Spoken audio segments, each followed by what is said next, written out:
Bueno, bienvenido. ¿Cómo estás? ¿Bien? ¿Sabes lo que es empezar con Domingo algo? Después cerramos un rato y vamos a abrir también la posibilidad de preguntas de los temas que más interesen a los presentes. ¿Te parece? Muy breve, simplemente para dar un auto de la situación. Quiero agradecer a los organizadores del embajador por la convocatoria. Dos ideas muy básicas, simplemente tal vez simplificando algo que ustedes ven a diario.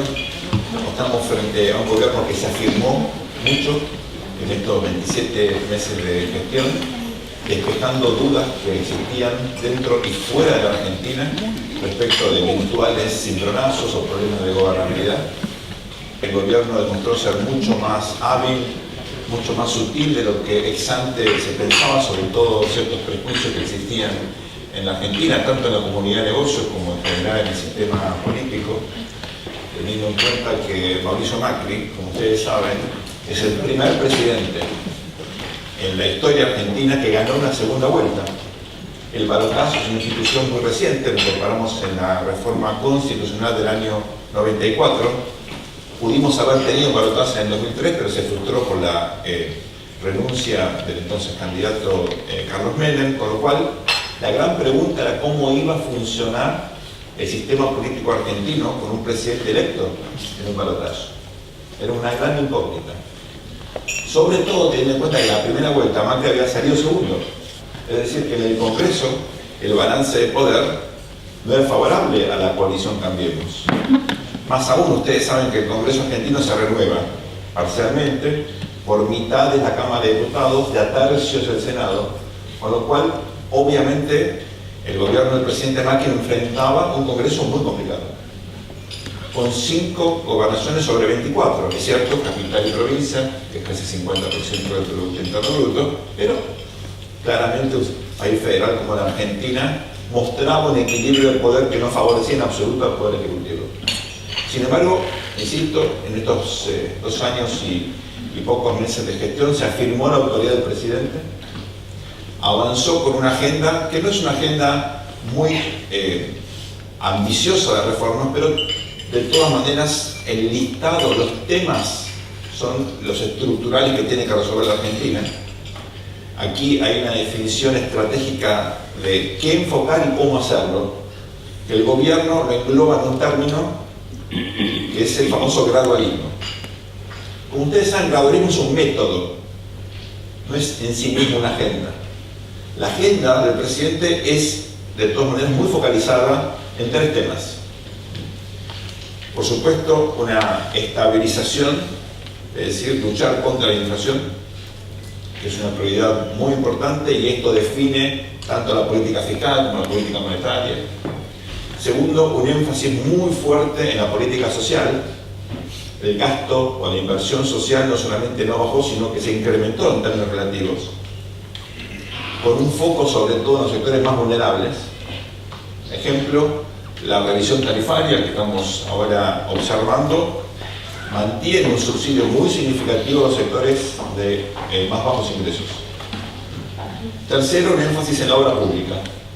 Hasta ahora con básicamente gasto público, que casi se duplica el presupuesto en obra pública, y crecientemente veremos ahora también con este esquema nuevo de los PPP, que podría significar una gran innovación en el desarrollo del plan de infraestructura que necesita el país.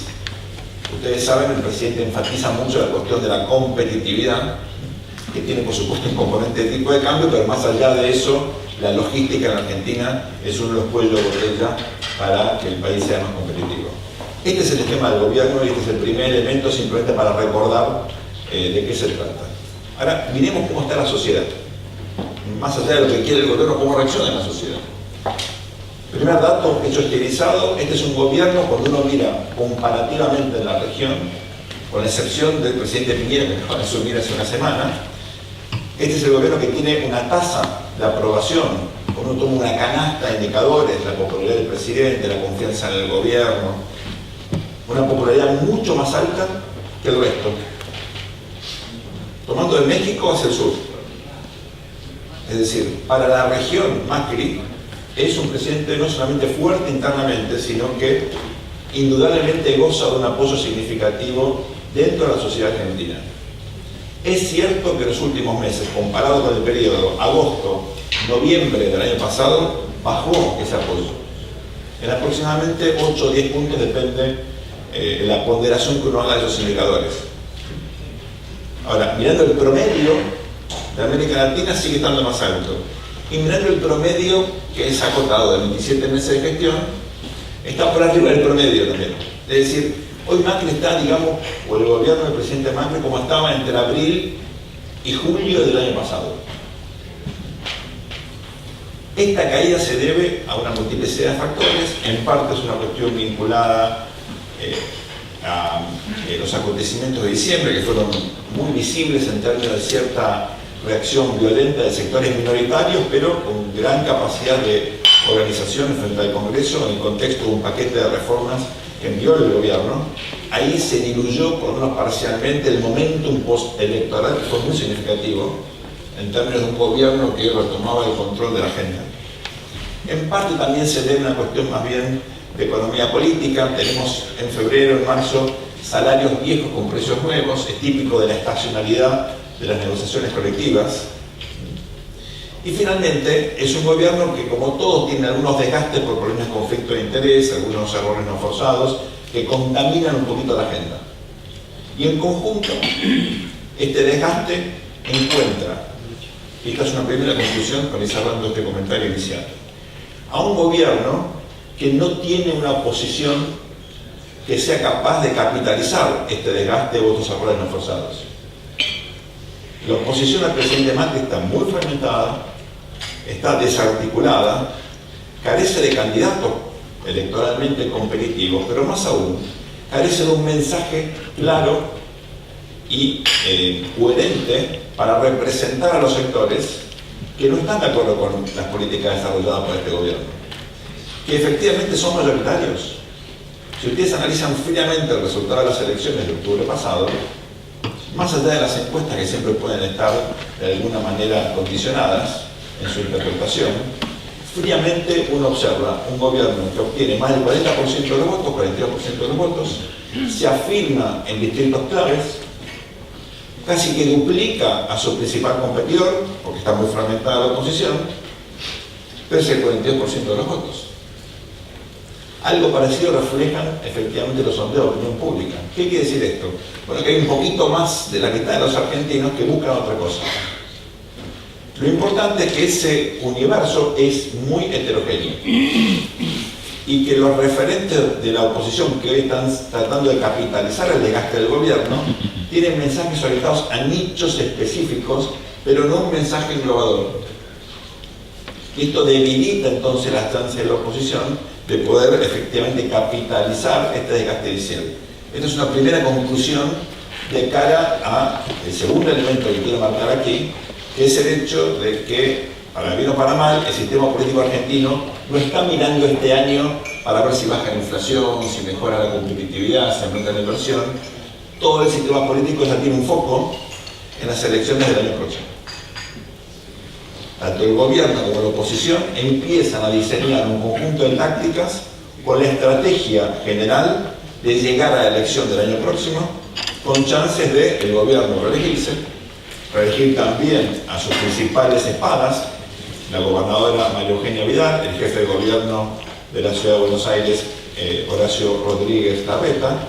El gobierno quiere por lo menos ganar 3 o 4 provincias más, puede que incluso tenga suerte y gane alguna otra, ratificar su predominio en el que ya tiene, Mendoza, Jujuy.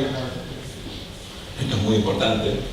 Ya tiene Corrientes, hay una alianza con Santiago del Estero. Ustedes podrían ver en este proceso un fortalecimiento territorial de Cambiemos como coalición. ¿Y la oposición qué busca? Bueno, busca por lo menos tener competitividad en distritos demográficamente significativos, provincia de Buenos Aires, Ciudad de Buenos Aires, tratar de recuperar Santa Fe, y hay una figura curiosamente popular que pertenece a la oposición, el gobierno en general lidera en términos de figuras de recambio. En cambio en Santa Fe el senador Omar Perotti podría constituir una amenaza a la hegemonía que pudiéramos tener Cambiemos. Córdoba es una provincia muy importante, donde, como ustedes saben, Macri claramente obtuvo un apoyo tan significativo que uno puede afirmar hoy que ganó la elección en 2015 gracias a la provincia de Córdoba. Veremos qué ocurre ahí. Y finalmente una provincia clave es Tucumán, que es, a pesar de su tamaño, muy significativa en materia demográfica y constituye un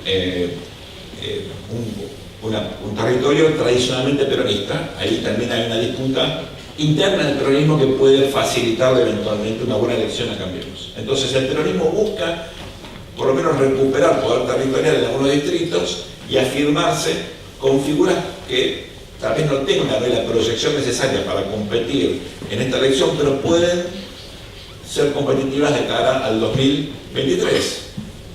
Por ejemplo, el gobernador de Salta, Juan Manuel Urtubey, el gobernador de San Juan, Sergio Uñac, y algunas otras figuras que pueden tener la posibilidad de proyectarse nacionalmente a pesar de que hoy están todavía en un segundo plano, ya sea por derrotas recientes, Florencio Randazzo, Sergio Massa, o porque todavía no han logrado reinventarse viniendo de una tradición más radicalizada, el caso particularmente de Axel Kicillof, que sigue teniendo bastante apoyo en la generación más joven, los millennials, los electores urbanos progresistas, que en Argentina constituyen un piso de casi 20%.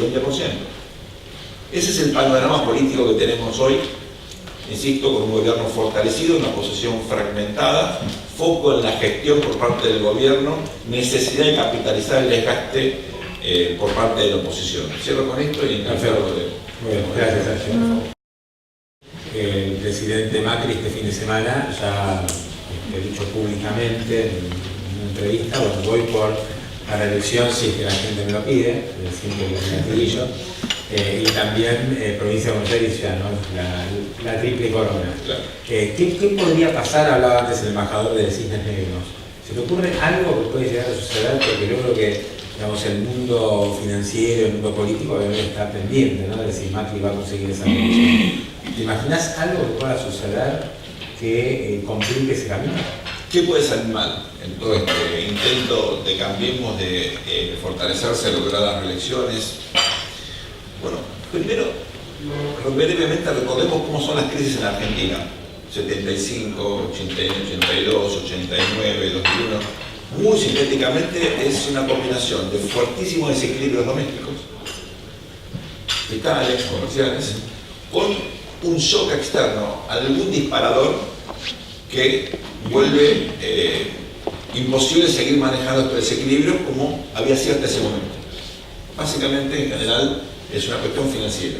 Se cierran los mercados, Argentina no puede financiar el déficit de cuenta corriente y esto termina entonces en una crisis significativa. Rodríguez son el 75, el fin de la tablita, etc. Esas crisis fueron determinantes, tanto en términos económicos como políticos. En general derivaron en un cambio político muy importante. Del 75 viene el golpe de Estado del 76, del fin de la tablita y el episodio de las Islas Malvinas, viendo la transición a la democracia. De la hiperinflación surgió la posibilidad de que Menem tuviese una agenda transformacional, cosa que era poco posible antes. Y finalmente, el 2001 fue la crisis más significativa en la historia argentina. Hoy, curiosamente, tenemos esos desequilibrios, pero están mejorando a poquito. Desde el punto de vista estratégico, el déficit comercial tiene una dinámica muy singular porque Argentina está silenciosamente experimentando la revolución del gas y eso va a reducir enormemente la importación de hidrocarburos en poco tiempo, con lo cual cuidado que ese déficit que hoy es alto entre Brasil y la revolución del gas se va, no sé si a revertir, pero a acotar muchísimo. Y desde el punto de vista fiscal, efectivamente hay una dinámica de reducción muy gradual, pero hay un trabajo al respecto. Después le vamos a preguntar a Miguel Díaz, ¿no? Si el tiempo, no el tiempo, si alcanza con el famoso gradualismo. Claro. Porque, como decía recién, la crisis política es en realidad el reflejo de la crisis económica financiera. Exactamente. O sea, siempre son los desequilibrios macro en Argentina. Pero Pablo, la pregunta es, ¿tenemos hoy un disparador externo previsible? Si la Reserva Federal aumenta 100 puntos básicos, que es lo que está previsto hoy, ¿es eso lo suficiente como para que se crecieran los mercados en Argentina? Supongamos que es un poquito más, 125, 150 puntos básicos. El gobierno tiene casi resuelto el problema financiero de este año. prácticamente faltan 2.000 millones de dólares, muy poquito. Y el año que viene tiene previsto financiarse mucho más con el mercado doméstico. Ahora, ustedes dirán que esto tiene un lado positivo porque hay menos dependencia de flujos externos, un lado negativo y que le saca financiamiento al sector privado. Okay. Bueno, eso es cierto. Pero el disparador típico de la crisis uno no lo ve. Entonces, despejemos esa incógnita. ¿Qué otro elemento en sí mismo, discreto o combinado con desequilibrio fiscal, financiero, comercial, podemos tener? Bueno, tomemos la crisis del 2001. Antes del evento económico-financiero tuvimos una pérdida de legitimidad, tanto de origen como de ejercicio, por parte de la coalición gobernante, disparada por un escándalo de corrupción. ¿Se acuerdan las famosas coimas en el Senado? Que claramente le quitaron credibilidad y fortaleza al presidente y aparte implosionó la coalición. Entonces, ¿hay algún evento parecido ahora que pueda generar un terremoto en Cambiemos como coalición política? Bueno, obviamente ahí aparecen por lo menos dos cuestiones. Hay todo un mundo o un submundo muy poco transparente. Ustedes vieron el fallo de la Cámara Federal el viernes pasado, más un ida y vuelta que involucra los principales casos de corrupción en la Argentina, donde indudablemente yo pierdo los detalles, pero vuelo que ahí puede haber un costo para el gobierno, entre otras cosas porque tal vez la sociedad tenía una expectativa muy alta respecto de cuánta transparencia puede haber en la Argentina por un sistema judicial que obviamente tiene continuidad y que es expresión de la vieja Argentina. Entonces ahí no sé si puede haber una cuestión puntual parecida a las coimas del Senado, pero sí un conjunto de la sociedad que pueda tener estímulos para disparar una revuelta fiscal, porque yo voy a pagar impuestos con la carga tributaria tan alta que existe en Argentina, si Cristóbal López puede evadir, y la Cámara Federal dice que eso no es delito.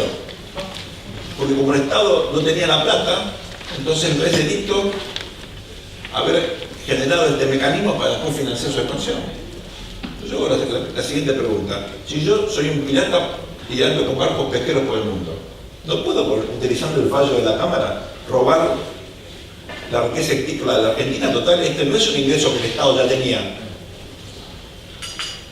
O sea, la expansión de este fallos realmente destruye la seguridad jurídica. Bueno, esto yo creo que pone sobre la mesa algo que es fundamental para cualquier inversor, que es cuál es la regla del juego, dónde está parada la justicia y cuál es la seguridad jurídica que tiene la Argentina. Ojo, ¿no? Esto tiene efecto tóxico, Pablo. Me parece que el problema judicial argentino o el desafío de transparentar la justicia, en general ponemos más énfasis institucionalmente en el Poder Ejecutivo, tal vez en el Parlamento, que en la justicia, pero es un poder del Estado que tiene una dinámica muy compleja para el ciudadano común, con consecuencias no menores, me parece, en términos de la necesidad que tiene Argentina de seguir recaudando mucho justamente para resolver el frente fiscal. ¿Qué te parece que debería suceder en ese sentido?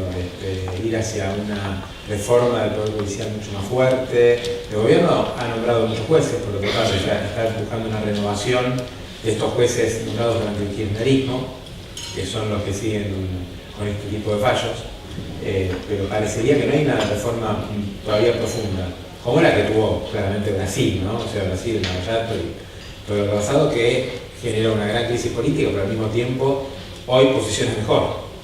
Claro, ahí tenés un dilema, ¿no? Porque tampoco querés generar una especie de jacobinismo en contra de la justicia. O sea, los cambios tienen que ser por el debido proceso, respetando la lógica del Consejo de la Magistratura, eventualmente el juicio político. De ninguna manera acá tiene que haber una casa de brujas en contra de jueces, ni esto ni ningún otro, hay que respetar la lógica, aunque no nos gusten los fallos, ¿no? Sin embargo, la opinión pública tiene mucha capacidad de presionar, los jueces son estratégicos, sobre todo los jueces federales.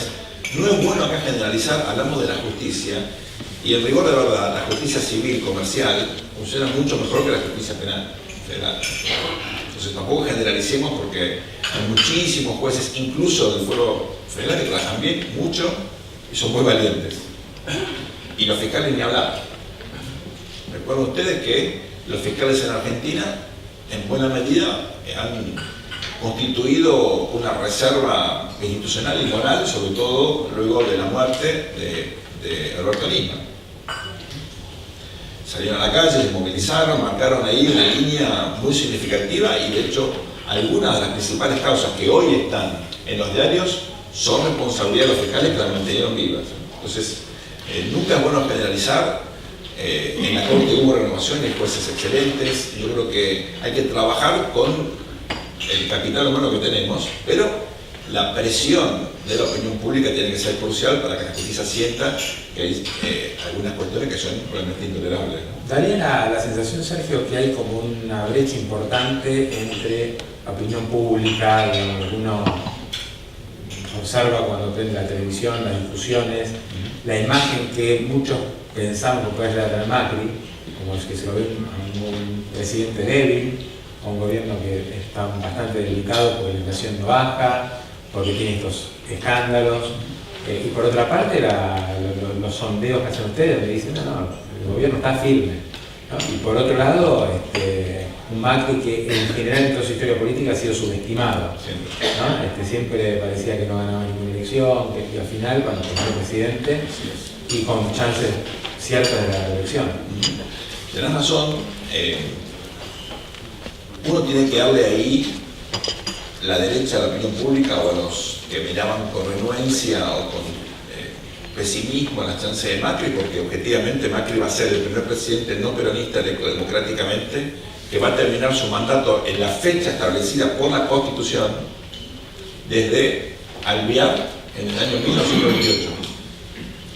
Vale decir, esto no tiene que ver con el peronismo, porque el peronismo no existía en 1928, tiene que ver con un país que tiene una dinámica institucional muy compleja, con mucha inestabilidad, precisamente desde el golpe de 1930. Ahora, las chances de que un presidente no peronista termine su mandato, hasta Macri, era cero.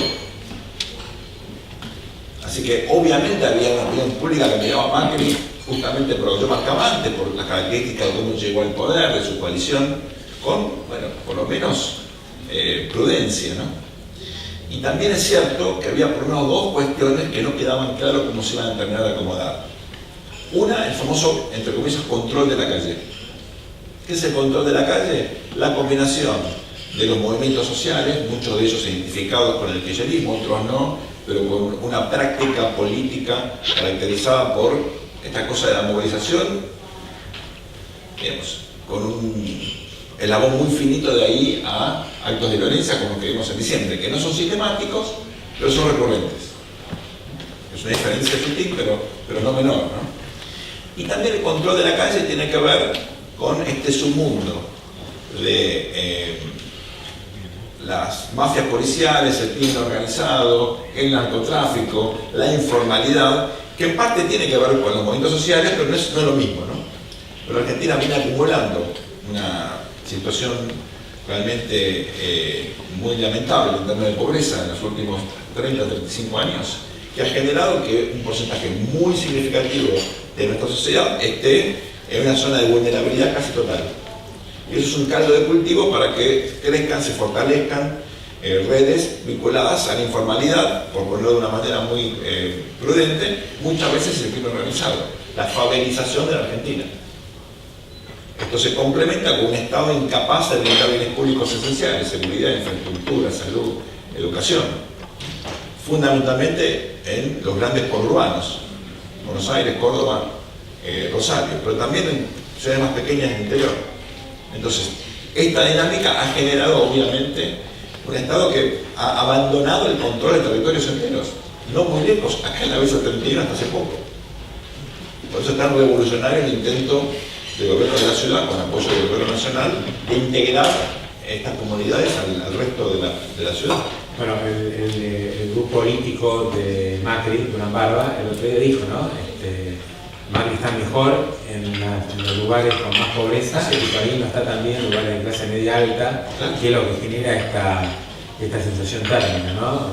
O sea, lo que es la opinión publicada. Es decir, hoy es un gobierno que está tratando de llevar cloaca, agua, de pavimentar, ¿no? En los lugares de menos recursos, donde hay nudos de pobreza más más sólidos. Mira, comentaba recién a Buristani, que está por acá, que terminó un estudio sobre hábitos alimenticios, ¿no? En ese mismo estudio, en el Gran Buenos Aires, en ese mismo estudio hice algunas preguntas sobre la cuestión de la movilidad y de la presencia del Estado en general. Sorpresa, porque en las zonas más vulnerables la presencia del Estado tiene efectos realmente transformacionales en 3 dimensiones, Pablo. Uno, algo muy básico, ¿no? Que haya iluminación. ¿Es tan importante la luz? Sí, es muy importante porque está muy correlacionado con la seguridad, pero con derecho aparte de poder ocupar el espacio. Si no hay luz, no salís a la calle. 2, esto facilita la movilidad al margen del que haya un metrobús. ¿Por qué? Porque, por ejemplo, mujeres, ustedes saben que hoy la unidad familiar básica, nuclear de Buenos Aires son hogares conducidos por mujeres. Tienen que salir a trabajar en la mañana. Si no está iluminado, por supuesto, la posibilidad de que tengan un evento de inseguridad aumenta muchísimo. Si aparte están cerca del metrobús, el metrobús no solamente es una solución de movilidad, está iluminado y tiene cámaras de video. Entonces, percibido como un lugar seguro para esperar, por ejemplo, que alguien te pasa a buscar una motito, porque por supuesto hay muy mala comunicación entre el metrobús y los barrios más marginales donde vive esta población. Y el tercer elemento es que hay chance ahora de que venga el SAME. El SAME es el Servicio de Emergencias, que es de la ciudad, pero hay un convenio de cooperación con los barrios más, con los distritos más pobres del conurbano. Entonces la pregunta que hicimos es, ¿pero usted llamó a la ambulancia? No, no sabía, pero podría llamarla. El hecho de poder llamar a una ambulancia, fíjense lo que estamos hablando. Estamos sacando el Tel Alvear, en la zona más maquista de Buenos Aires, y esto nos parece como un relato que no es de la Argentina. Créanme que estamos a media hora de eso. Entonces, controlar la calle no era obvio para este gobierno, y como vos marcás ahí, con bastante poco, Cambiemos está ganando apoyos, no en lo ideológico, en lo práctico, en un segmento que no era feliz. Si ustedes toman los datos de la elección del año pasado, comparando octubre 17 contra octubre 15, olvidémonos de las primarias, olvidémonos de la segunda vuelta, y analizan los distritos más pobres del Gran Buenos Aires, tomando un índice que se llama necesidades básicas insatisfechas, que yo creo que mejoró mucho con el nuevo INDEC, pero el viejo INDEC eso lo medía más o menos bien, o sea, no estaba todavía tan toqueteado como nosotros. La verdad que en esos distritos, focalizando en eso, la diferencia entre el voto obtenido por Macri o los candidatos de Macri en el 17 respecto del 15 es muy significativa. En algunos casos subió hasta el 30%. O sea, Cambiemos ganó espacio y poder, apoyo electoral en los distritos más pobres. Eso con 2 años de obras públicas. Imagínense ustedes con otros 2 años en las elecciones del año 19. Entonces, cuidado con eso, porque el delivery en términos de infraestructura puede llegar a tener un efecto muy importante en los segmentos más bajos. ¿Puede ser que Macri pierda apoyo en la clase media y media alta? ¿Quién puede capitalizarlo eso?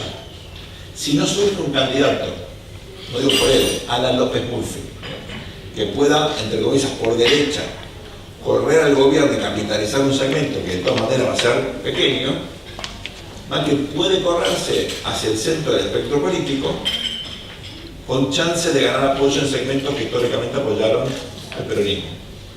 Si a esto ustedes le suman un intento, yo creo, muy arriesgado, veremos el resultado, de cooptar sectores, sobre todo de los más jóvenes, por una agenda transformacional en materia social, la cuestión de la equidad en el ingreso, la cuestión del medio ambiente, por supuesto el debate sobre el aborto, la licencia por paternidad, todo eso apunta a un segmento más joven de la población. No son issues típicos de un gobierno de centro-derecha, más bien de centro-izquierda. Pero Macri se siente cómodo abrazando esto porque el peronismo abandonó esa agenda de transformación de derechos de última generación. Veremos el resultado, ahí se hace un poquito más prudente. Bien. ¿Hay posibilidad de hacer algunas preguntas? Porque estamos con un poquito de tiempo. ¿Tienen ganas de consultar algo a Sergio? Siéntanse cómodos de plantear alguna cuestión. Embajador, adelante. Gracias, no sé si estoy autorizado. No sé si ahí el micrófono.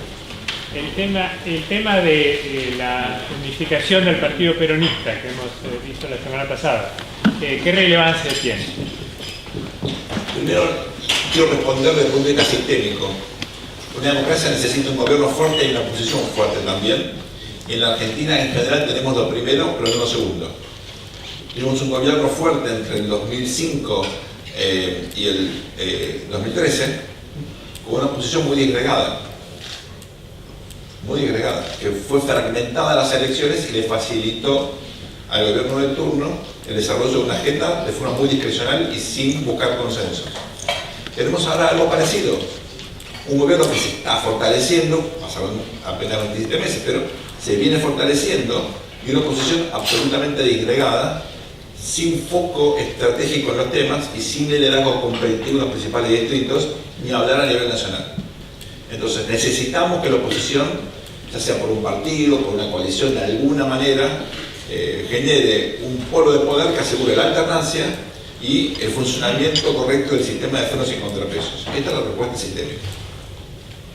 Siendo más a la cuestión coyuntural, me parece que el peronismo tiene un deber enorme en la sociedad argentina. Y es explicar por qué durante tanto tiempo gobernó y fue incapaz de brindar estos bienes públicos esenciales.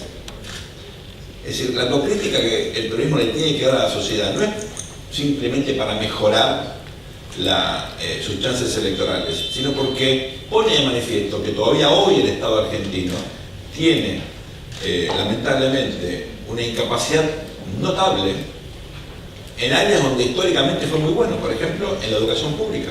Yo soy fruto de la educación pública. Estoy acá gracias a la Escuela de Sarmiento y a la Universidad de Buenos Aires. Bueno, ojalá dentro de 20, 30 años mucha gente con este recorrido en la escolaridad pública pueda estar sentado en este lugar. Lo dudo. Entonces, ¿cómo puede ser que Argentina gaste hoy más de 6 puntos del Producto Interno Bruto en educación y tengamos, según las pruebas estandarizadas, un resultado tan subóptimo? Yo creo que eso es un debate que es fundamental, porque más allá del peronismo, apunta a incapacidades estructurales de las instituciones argentinas, en particular las que generan capital humano. Entonces yo creo que el peronismo tiene que funcionar bien, tiene que ser un partido fuerte. Más aún, yo creo que el sindicalismo en Argentina tiene un rol fundamental. Los países más igualitarios del mundo tienen sindicalismos fuertes. Y Argentina tiene la cuestión de la igualdad incrustada en la Constitución y sobre todo en el himno: ved en trono la noble igualdad. Bueno, digamos, esta es una sociedad que quiere ser igualitaria. Para eso hace falta mejorar la capacidad del Estado y tener un sindicalismo que proteja el interés de los trabajadores, sobre todo los futuros. Y acá el dilema es cómo generamos trabajo en un mundo que está, gracias a la inteligencia artificial y a la robotización, destruyendo el trabajo. En primer lugar, lo que ustedes conocen perfectamente, lo que ocurre en la mayoría de los países europeos, donde la Iglesia tiene una fuerte impronta, Italia, España, incluso Alemania, y son países que han avanzado muchísimo en estos derechos de última generación. O sea, no es incompatible tener una Iglesia fuerte e influyente y que coincida con estos derechos. No estoy tomando partida por ninguno de los lados, simplemente estoy describiendo un hecho estilizado, ¿no? Por supuesto que es notable que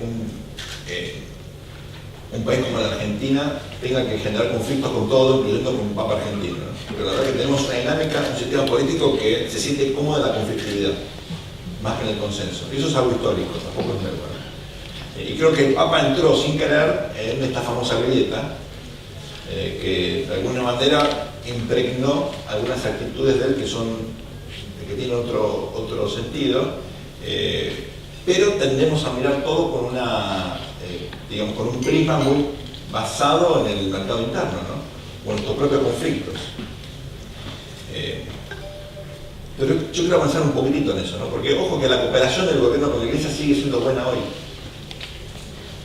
Hay mucho trabajo conjunto, por ejemplo, en cuestiones vinculadas a la vivienda popular, por supuesto a la educación. Hay dimensiones tal vez no muy visibles o que no trascienden mediáticamente, que pone de manifiesto que hay muy buena relación, buena cooperación, incluso personal. Y esto es un dato que tal vez ustedes ya conozcan, pero hay funcionarios importantísimos en este gobierno que tienen contactos y vínculos permanentes con el Papa Francisco. Así que tal vez incluso más contactos que lo que tienen los referentes de la oposición. Ahora, por algún motivo, en la prensa tiene más dimensión la relación que puede tener con una figura como Grabois, ¿no? Que la relación que puede tener con Esteban Bullrich o con Jorge Traca, que es tan estrecha como la que tiene con Grabois. Ahora, quiero, de todas maneras, ofrecerles una interpretación política del rol del Papa, que no es suficientemente valorado en la Argentina, ni por el gobierno ni en general por la sociedad. Y es el siguiente. El Papa se ve a sí mismo, y lo hizo desde que llegó a Roma, como alguien que trata de contener conflictos. Es un gran contenedor de conflictos. En la época en la cual Cristina estaba en el poder, él logró, por supuesto esto es contrafáctico, ¿no?, evitar una mayor radicalización del gobierno de Cristina, gracias a un compromiso personal y a poner paños fríos en cuestiones que podrían haber derivado en una transición que fue, la verdad, mucho más normal de lo que por lo menos yo hubiera pensado. Argentina es el único país de la región que hasta ahora ha salido de una experiencia de populismo autoritario como la que teníamos con Cristina hacia un retorno a una normalidad institucional sin grandes episodios de discontinuidad institucional y sin violencia. En Brasil tuvimos un episodio que lo podemos discutir, pero claramente está en el margen de la institucionalidad, como fue destituida Dilma, ¿verdad? ¿Por qué Dilma sí y Temer no? Con el criterio de... no. Entonces, Argentina superó eso. Bueno, en parte esto se debe a esta especie de sendero que se logró, en cuya conformación el Papa tuvo un rol realmente central. Y ahora ocurre algo parecido con los sectores potencialmente más radicalizados. El Papa contiene, por ejemplo, recibiéndolo a los Grabois del mundo. ¿Por qué? Porque, digamos, voy a exagerar, cada rosario bendecido que el Papa envía es una especie de, digamos, de instrumento que desarticula cualquier reacción violenta. Estos sectores que podrían tener una actitud violenta no la tienen, y en parte es por la contención que ofrece el Santo Padre. Entonces, en vez de valorar ese rol, que es fundamental en una sociedad con partidos tan débiles y con un Estado que brinda bienes públicos, pero que financia, curiosamente, parte de los movimientos sociales que están confrontando con el gobierno, con el potencial disruptor que esto podría tener. A ver, el movimiento Tupac Amaru, que era muy importante, con Milagro Sala como líder, ¿ustedes escucharon hablar de ese movimiento? Desarticulado completamente. Bueno, en eso el Papa tiene un rol central y no lo valoramos. Entonces, si ustedes lo ponen a él en función de bajar conflictos a una instancia manejable, él tiene un papel fundamental, ojalá lo siga ejerciendo, porque este es un país que tiende otra vez a favorecer los conflictos, y esa conflictividad puede derivar, como ocurrió en diciembre, en hechos de violencia. Bueno, la última me la reservo yo, muy breve. Está clara la dirección económica en relación al gradualismo. Se puede estar de acuerdo, ¿no? Uno puede decir no alcanza. Después hay otro tipo de enfoque del gobierno en materia económica, que es hacia dónde vamos desde el punto de vista estructural, ¿no? O sea, acá se abandonó, como decía recién, un populismo autoritario y vamos hacia una economía más de mercado que incluye no solo la reducción del déficit fiscal, llegar a un equilibrio, la baja de la inflación, sino reformas estructurales que están a medio camino. ¿Pensás que esto va a ir acelerando en los próximos meses, que se va a tomar un respiro en el 2019 y recién después con un congreso por ahí más afín se va a avanzar sobre otras cuestiones muy relevantes para Argentina? Imagino una dinámica más bien logarítmica en el proceso de reforma, no lineal. Imagino un gobierno que va a buscar fortalecerse con la siguiente fórmula. El costo marginal de pasar reformas estructurales hoy es muy alto respecto a lo que debería pagar el gobierno a partir de 2019, proyectando linealmente, que tal vez es muy optimista, el resultado de las elecciones de octubre. Con el mismo resultado de octubre, que puede variar, el gobierno controla diputados con quórum propio y tiene un primer bloque de senadores con mucha capacidad de, por ejemplo, manejar las comisiones más importantes. Con eso, más 5 o 4 gobernadores más, aumenta la presencia institucional, más los jueces que puedes designar, que te van a apurar los amparos. Con todo eso puedes avanzar, y no vas a tener problemas, vas a tener reacciones mucho menores de las que tenés hoy. Entonces, ¿para qué sacrificar hoy capital político cuando en 2 años podemos realmente avanzar de forma incluso más consistente, más homogénea? Otro argumento a favor de esperar y no hacerlo hoy es el siguiente. Comparen ustedes países que iniciaron procesos de reformas. Acá hay 2 procesos paralelos, ¿no? La estabilización y las reformas estructurales. Vos podés tener la economía estable y no hacer reformas estructurales, o no muchas, digamos. Acá el gobierno quiere hacer las 2 cosas. ¿Cuánto tardan esos países en recuperar reputación en el exterior y recibir masivamente inversión extranjera directa? Bueno, ustedes ponen una lista de países que intentaron hacer esto, incluyendo a Argentina varias veces, ¿no? Y bueno, tardan entre 3 y 5 años. Estamos por empezando el 3er año. Sería raro que en tan poco tiempo la Argentina hubiera podido resolver todas las dudas reputacionales, los problemas regulatorios y resolver también la dinámica propia de cómo se toman las decisiones de inversión serias.